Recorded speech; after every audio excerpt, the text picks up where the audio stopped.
Ayan guys, yung nasa Leyte kami nagbakasyon noong Mayo 2023.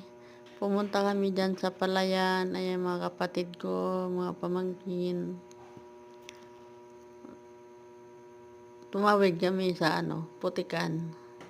Namiss namin ang pumunta sa Palayan. Binisita lang namin yung palay namin. Ayan, naglalakad kami, masyadong madamo dyan. Maputik pa yung dinadaanan namin. Nakakamiss yung punta sa bukid, sa Palayan. Nagbakasyon lang kami guys.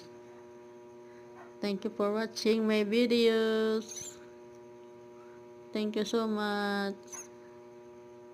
Nakakamiss ang kasamang pamilya.